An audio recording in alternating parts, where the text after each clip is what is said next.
Chai!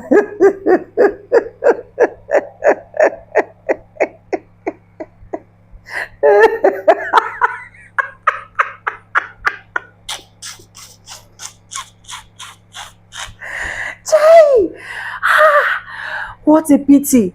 Honestly, when I saw this video, I was like, how can a honorable white man, the man that a lot of people look up to like an icon, the man that was supposed to respect himself, knowing fully where his background, where he's coming from, knowing the background where his wife is coming from, appear on national TV, not for anything, but for a black woman?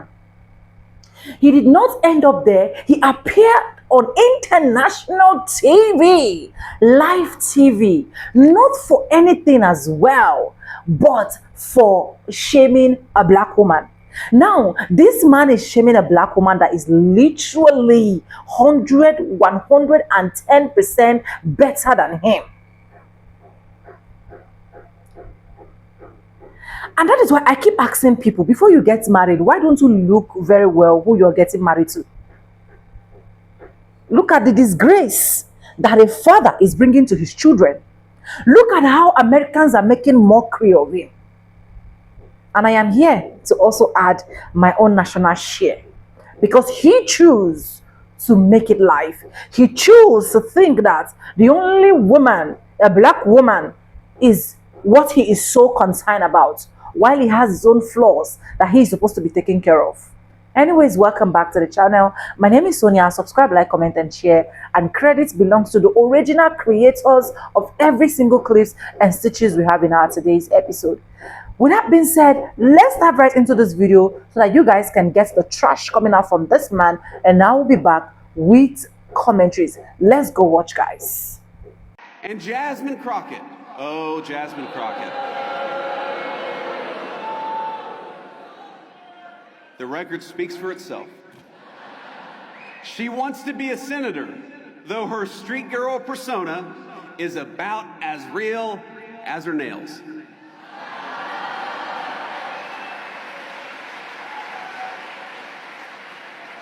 But ask yourself, what do all of these people have in common? And the unfortunate answer is they are puppets. They don't actually matter. They are cogs in a machine that wants to make you poorer, that wants to make you less powerful, and wants to make you less safe in the country your ancestors built.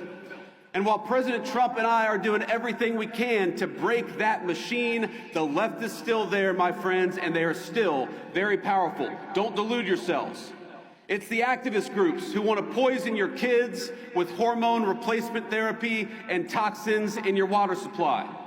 It's the corporate boardrooms pushing diversity quotas while whining about the fact that Donald Trump won't let them ship American jobs overseas anymore, and boo-hoo to that.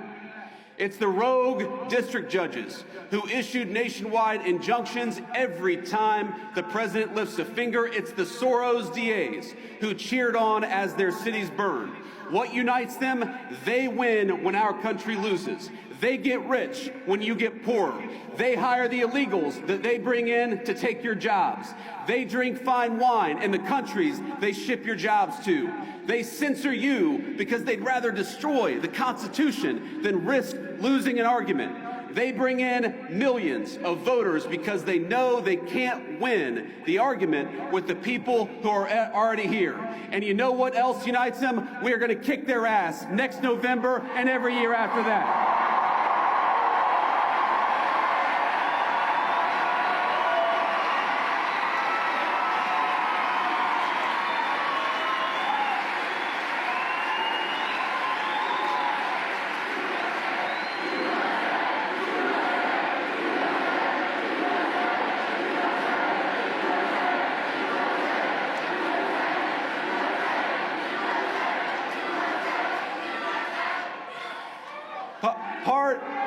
Part of the American dream is the idea that we're all, every single one of us, on the same team. We're all part of the same American family. If you want to destroy that, do what Democrats have done, not just for the last 5 years, but for the last 30 or 40. Make one race the enemy of another. Make one gender the enemy of the other. Make Americans suspect and despise each other instead of loving their shared country. When I think about some of the most impassioned debates happening in our country, the nature of citizenship, of what it means to be an American, it all speaks to an obvious truth. Americans are hungry for identity. We're hungry for belonging. We're hungry for a sense of our place in the world. And it's no surprise why. For many years, our fellow Americans have been dealing with a globalized economy that homogenized cultures and hollowed out our towns. Academics and activists pushing race and gender politics down everyone's throat 24/7. Big tech overlords using their internet platforms to censor stories that challenge the dominant far-left narrative in our country. More than any time I can recount, people are talking about American identity and figuring out what it is that unites us. But I want to say something here. The only thing that is truly served as an anchor of the United States of America. The fact that he said I have a quote-unquote street girl persona, I'm sorry, but anybody that you talk to knows my credentials. They know that I've gone to school. They know that I'm educated. I never tried to put on some random story about where I came from. But at the end of the day, I am who I am, and I am authentic. And that is actually what they are fearful of, is my authenticity, because it rings true with every single American, whether they're a Texan or not. It rings true that I am fighting for real everyday people. And instead of talking about policy, when you're talking about the record speaks for itself, baby, let's talk about your record. Because the only reason you're the vice president is because the current president tried to have his last president killed. Let's talk about qualifications. Let's talk about who has actually been fighting for people way before she ever ran for office, whether it was in the courtroom or if it was in the streets, making sure those that were out there wanting to exercise their constitutional right to come together and protest injustices. I was representing pro bono people that were getting arrested as they were out in the streets. So listen, I don't have time for him and their games. They are scared, and they should be scared. I need Texans to focus in. I need them to think about the fact that our two senators literally just voted against extending the Affordable Care Act tax subsidies that would help almost an additional almost 4 million people that are on the marketplace. In a state where we have 5 million that are completely uninsured, they basically are trying to put another 4 million people off of their insurance. And this is before we endure the cuts that are coming because of the big ugly bill, where we know 17 million people in this country are going to lose their health care. Listen, I'm staying focused. I'm not going to be distracted. And when they can tell me about their policies that are helping Texans, then we can have a conversation. Until then, take whatever shots you want to take at me, because I have been a black woman my entire life. I promise you, there are other people just like JD Vance who have tried to do the same racist tropes my entire life, and somehow I ascended and became a U.S. Congresswoman. It will not be different when I become a U.S. Senator, and we can have a conversation when I get to the Senate floor if he wants to talk.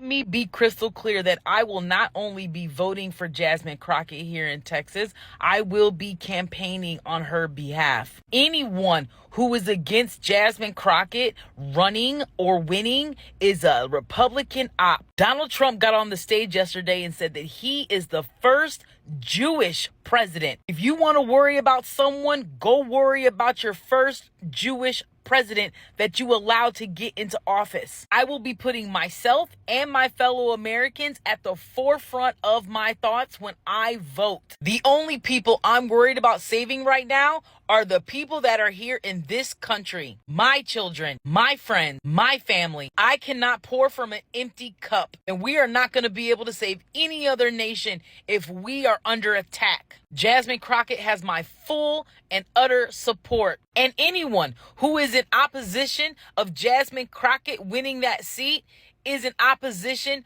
of us. I refuse to stand by and watch as you guys do exactly the same thing you did to Kamala Harris that put us in the situation we're in right now, that made us have to focus on us first and not other worldly problems. This is your fault. So you Jill Stein voters can kiss my ass. Vice President J.D. Vance is in a war of words with Jasmine Crockett. And he had a fiery remark for Crockett at the America Fest conference this weekend, and it really got under her skin. But before we get into the story, please like, share, comment at Explain America. Join us. We appreciate your support for common sense journalism. Now, you might be following the somewhat hilarious saga of Jasmine Crockett, who was redistricted out of her office in Texas, and the Dallas area congresswoman has since made a very eye-rolling bid for Senator of Texas. That's right, she's trying to get Cornine's seat, and along with Ken Paxton, who a lot of conservatives in Texas support, much more than Jasmine Crockett, obviously. But J.D. Vance really put the nail on the head, and went for going after her nails, among other things. Let's take a look. Well, J.D. Vance has a sense of humor, unlike Jasmine Crockett. She had a revolting response to what J.D. Vance said, and that was having to do with Donald Trump trying to get a vice president killed. You take a look. Well, Jasmine Crockett obviously is engaging in some very revisionist history in addition to her hyperbolic rhetoric, because Donald Trump didn't try to get anybody killed. That is just false. He was exercising his constitutional right to object to elections, both after the election in 2020 and up to January 6th. And he was calling for people to peacefully and patriotically support the election objections in the Electoral College. That is provided for in the U.S. Constitution. You know what really bothers me about Congresswoman Jasmine Crockett running for Senate in Texas?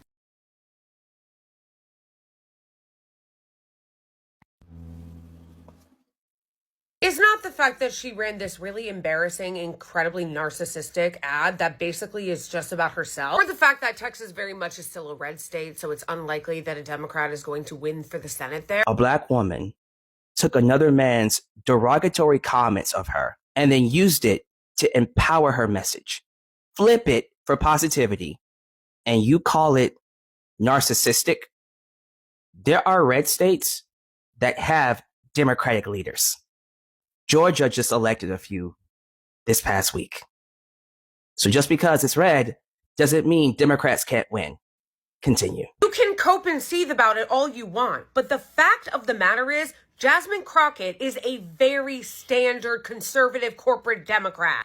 Jasmine Crockett is literally one of the most progressive voices we have in Congress right now. She is on boards. She is involved in organizations that talk about moving the country more left and more progressive. But I'm pretty sure you'll back up what you're saying with facts, right? Or are you just ranting? Of course you are. Continue. She also went on one of those paid pro-Israel trips where they do propaganda with the IOF war criminals. It's actually a video someone compiled 15 minutes straight of her dodging questions about the Israeli regime and refusing to say we should stop funding them. Some people will be quick to point out, well, she doesn't take money from AIPAC. This? Absolutely unacceptable. The whole point of criticizing people from taking money from AIPAC is that they're being bribed to support the Israeli regime. Doing it for free doesn't make it any better.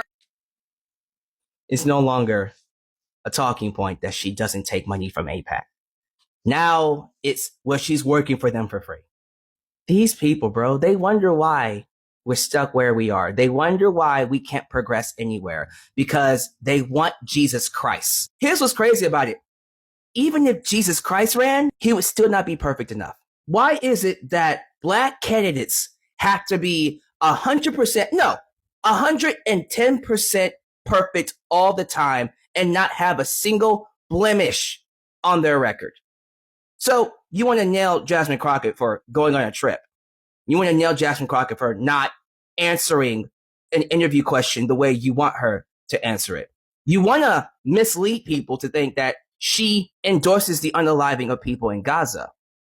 But you don't want to talk about the fact that she signed onto a bill that sent aid to Gaza. You don't want to give her credit where credit is due. You only want to mislead people into not picking her because you don't deem her worthy of running a state that you don't live in. Where do you get off telling people like me who actually do live here in Texas that Jasmine Crockett is not good enough for me? Not only do you not do your research on who she is, not only do you not give her credit for the things that she's done, but then you want to mislead me into going along with your unrealistic view on what a perfect candidate is. But it gets a lot worse. Keep listening. Before you think that there's hope for another candidate in that James Tellerico guy, you would be mistaken. Because while you'll hear people say, he's a nice pastor's son that's running against corruption in the billionaire class and the corporate interest. Yeah, about him. He has really close ties to Miriam Adelson. Yes, that Miriam Adelson has taken tons of money from her affiliated PACs. So, no to him too. Then who?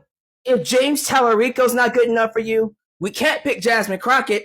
We don't have a Zoran Mondani. Who do we pick? So I guess we're stuck with John Cornyn and Ken Paxton then, right? We'll go with the guys who actually do support Is Not Real and actually are okay with or endorse the idea of unaliving Gazans. Why do they have platforms? Are you done yet? And by the way, those of you progressives who claim to be against corruption and want change and then prop up Democrats like this, all you're doing is showing to the entire electorate that you're full of shit, that you have no principles, and that it's more the same and they shouldn't trust you. Fine. We can sit here all day and argue whether or not Jasmine Crockett or James Tellerico are the perfect candidate. Quite honestly, they're both excellent in my book. For us here in Texas, I couldn't have asked for two better candidates to run for the primary. I'm not going to be mad if either one of them win. That being said, I'm not delusional into thinking that I won't have to eventually hold one of their feet to the fire over something that I'll disagree with. But you know what? I would rather hold their feet to the fire when they're in power and not screw up their opportunities to get that power and make our lives worse because they're not perfect. Because, oh, she signed a bill that just so happened to have a section in there that said Is Not Real has a right to defend itself. Not at once coming out and endorsing the unaliving of people in Gaza, but because she signed a bill that disqualifies her for being a leader in Texas, a state that, once again, these people who have opinions of don't live in. You don't know what it's like to live in Texas. I do. And as far as I'm concerned, Miss Law Degree over here is overqualified to be senator. Were you ever in Congress? Were you ever in the House? Were you ever in Senate? Did you ever get a law degree? What basis do you have to tell me she's not good enough? She is a person for everybody. She wants to help everybody. So y'all can miss me with your purity politics, with your imperfections of one candidate. And let's just call it like it is. The only reason why you're going so hard against Jasmine Crockett isn't because she doesn't meet your standards. It's because she doesn't have the look of someone you want in office. The expectation is set higher than everybody else. But we're used to it. We're always going to have to overperform to get half of what you get by just simply existing. Her win moves us closer to a progressive nation. And everything she doesn't do right, we will hold her feet to the fire over. And she wouldn't have it any other way. That's all I got to say. Give me your thoughts down below. You're not crazy. Hey y'all, so I'm going to try out this Crockett confessionals thing. It just pops into my head as I travel on the campaign trail. I want to just tell you stories of positivity because there's plenty of negativity out in these streets. You heard me? Yeah, so like while I was in church trying to get my praise on as well as talk to good old Texans, I get out of church and yeah, y'all excuse my red Kool-Aid tongue because, you know, I had to hit up Nana's. Had to hit it up, okay? In Fort Worth and make sure I got me some good food, and that meant that I had to have red Kool-Aid too. But nevertheless, so here it is. I'm at church. I'm having a good time. I've done multiple churches today.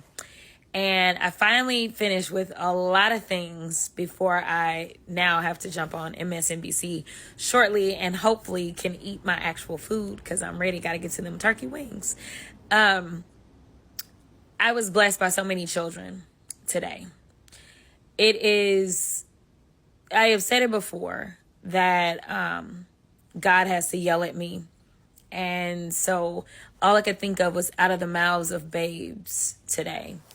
So literally one church that I went to, New Breed, it was Children's Day.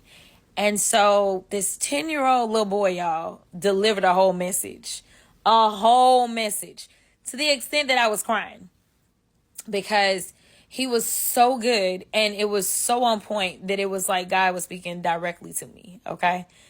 Amazing, right? And I'm like, God, dog, like from a 10-year-old, all right. Well, then I moved to another part of the church, and I meet a group of babies. They're babies to me. And they're getting ready for the entire performance that they'll be putting on for Christmas. And so we were supposed to take pictures or whatever, but I was like, oh, I want to, talk to the kids. Now, these kids was from like 5 to maybe 15. That may have been the range of ages. And so when I walked in, they were asked by the youth pastor, they were asked, do y'all know who she is? And so they were looking, obviously it's 5 to 15, And so so then he says my name. He said, this is Jasmine Crockett. And one of the girls just raises her hand like, oh my God, like I know her, right? And so I walk into like the circle of them. And I was like, all right, what do you know? Like, what have you been told? Like, and what's your name?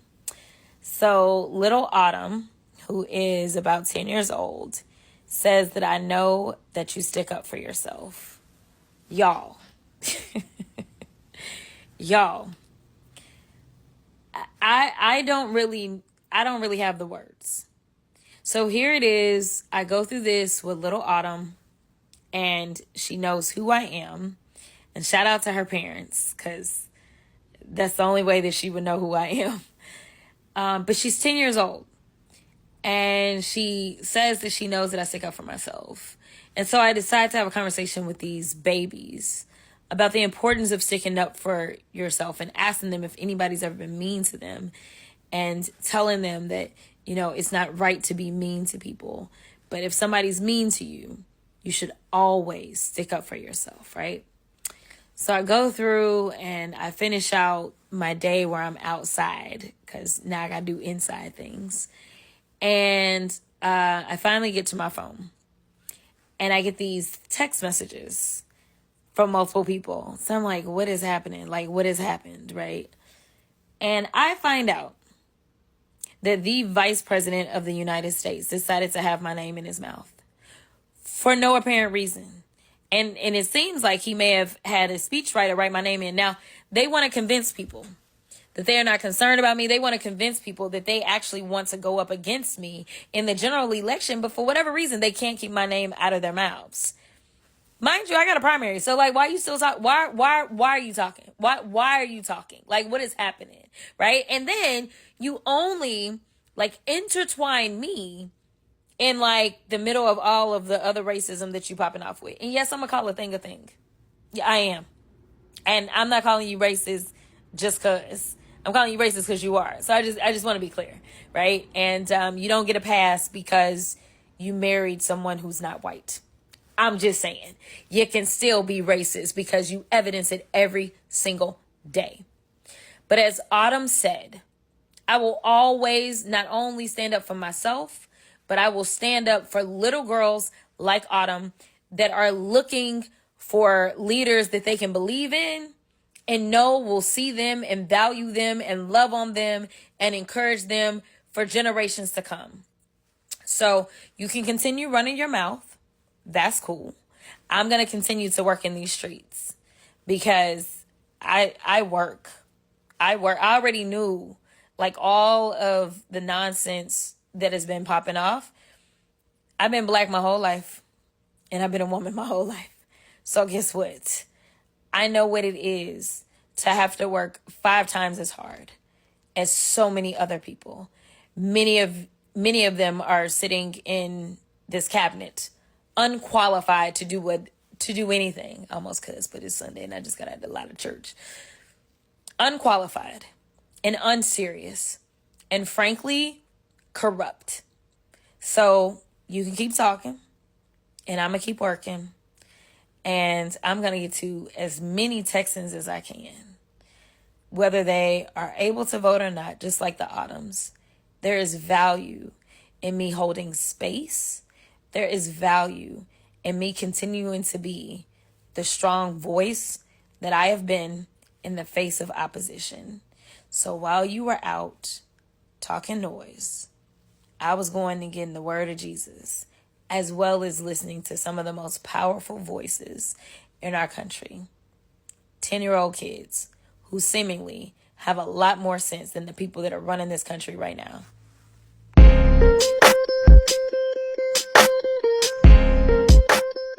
Let's first play J.D. Vance on Jasmine Crockett. This is from Sunday, S3. Oh, Jasmine Crockett. This is the turning point speech. The record speaks for itself.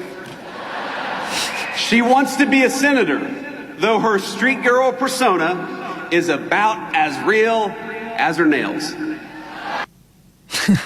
All right, so Jasmine Crockett then responded. This was also on Sunday, S4. The fact that he said I have a quote-unquote street girl persona, I'm sorry, but anybody that you talk to knows my credentials. They know that I've gone to school. They know that I'm educated. I never tried to put on some random story about where I came from. But at the end of the day, I am who I am, and I am authentic. And that is actually what they are fearful of, is my authenticity, because it rings true with every single American, whether they're a Texan or not. Baby, let's talk about your record, because the only reason you're the vice president is because the current president tried to have his last president killed. I have been a black woman my entire life.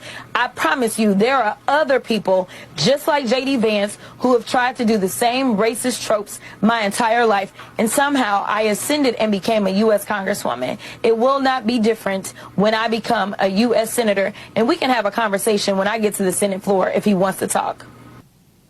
Okay, when I get to the Senate floor, now Jasmine Crockett, of course, is running in what I believe to be the most interesting Democratic primary of 2026 against Timu Richie Cunningham, James Tallarico down in Texas. They want to take on John Cornyn, or to be fair, whoever wins that Texas Republican primary. And for Crockett to say, on the one hand, it is a racist trope to refer to her as a street girl from J.D. Vance, and then to say, on the other hand, she is just totally authentic.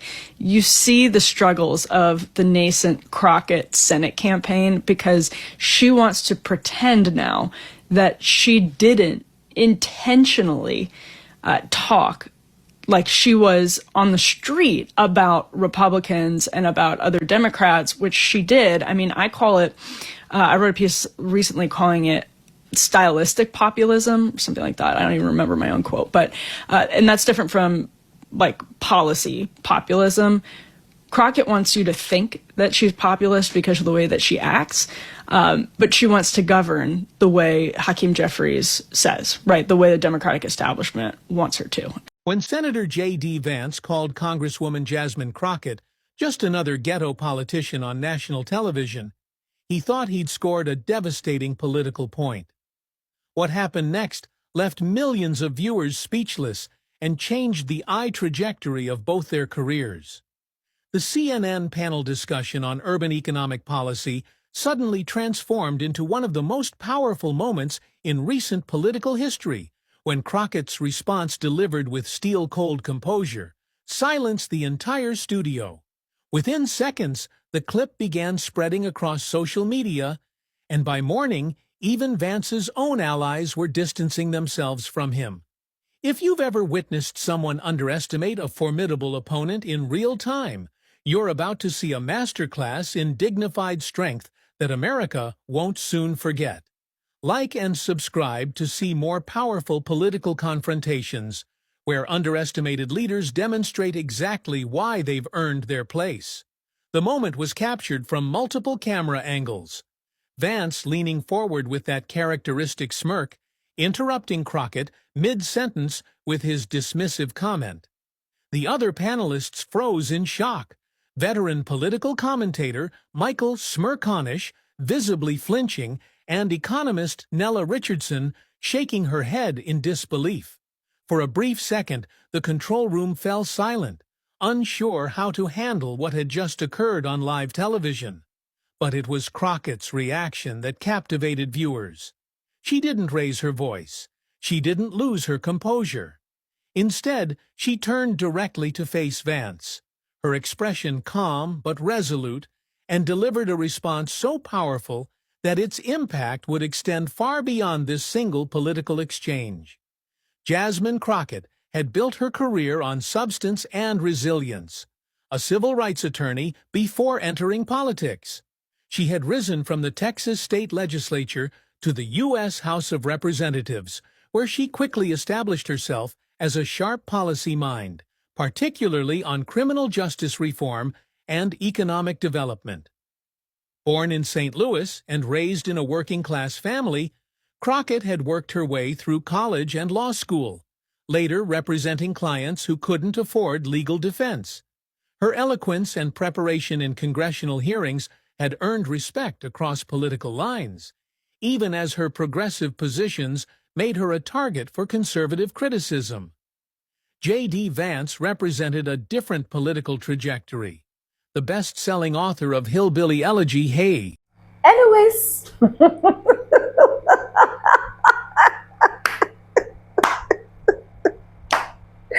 welcome back. And let me be sincere with you guys. If I am this man's wife, I'm going to file for divorce ASAP. Honestly. Because as a woman that I am, if there is nothing important that you are going to say on a live TV, and the only thing you can say is to come and destroy, condemn my fellow woman, I don't think there is nothing literally that you cannot do to condemn me as well, that is your wife. There are a lot of important things that need to be discussed. There are a lot of things. In fact, this particular one is what I call broad day witchcraft. You know, in Africa, we solely believe that most witchcrafts fly at night. But this one is a typical example of witchcrafts that fly in daytime. He hated this black woman. He hated Jasmine to the point that he can no longer hold it, because he has seen the grace on Jasmine's life. He has seen that no matter what they are trying to do to pull her back, she became a congresswoman. No matter how they're trying to pull her back, she is still becoming that voice. No matter how they're trying to drag her back, if they are not careful, she is still going to overtake and become the governor in Texas. Is now what they don't understand. Is now what they are so pain, because they have classified Texas as, oh, this is actually a red state. So why is a black woman actually coming to contest?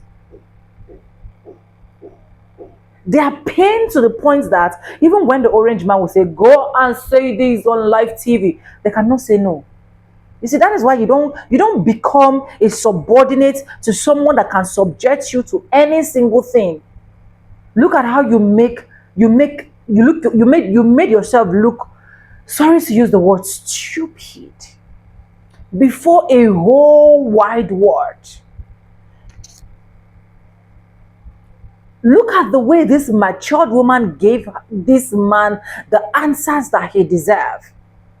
Her answers and oh God, can you guys compare the two clips together? When J.D. Vance was actually talking and when Jasmine was talking in my second clip, you will know that this is a woman of wisdom. She said, I'm not going to be distracted. I am going to keep pushing. And they know why they are coming for me. They know that she is the light. They know that the both of them don't have the same thing. Now they want to come and open some stupid old file of which we do not care, because you people have the Epstein files that till date, we have literally not seen any result about the Epstein files. Just looking for one scenario, looking for one thing or the other to cover up your mess and move. A whole vice president coming face to face to show the hatred you have for someone, a black woman that is contesting. Just because you want to destroy her image so that a lot of people will not vote for her. But one thing I need to tell you, J.D. Vance, is what we be, will be. You are not the author and the finisher of everyone's fate. If you like, say anything you want to say, do anything you want to do, she will still get there. Take a time and look at your wife and learn how to brush her up first. That is one thing I will advise you. Brush her up first. Make her appear as your wife. For crying out loud, she is the vice president's wife. Why is she looking as if she's a maid? I'm sorry to say. Probably you guys have not been seeing her videos recently. Why is she looking like someone that is suffering? Why am I even more fresher than her?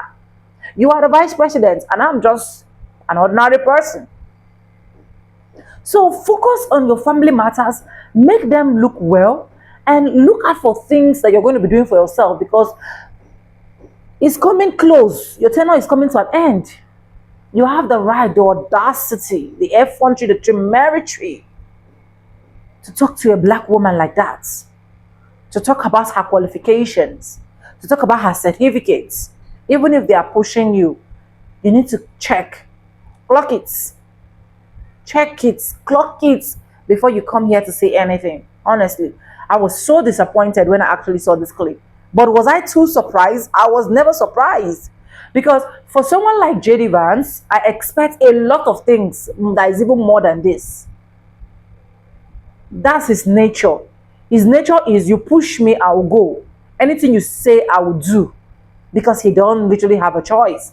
And that's why they are scared of people that literally have choice. People like Jasmine. People like Kamala.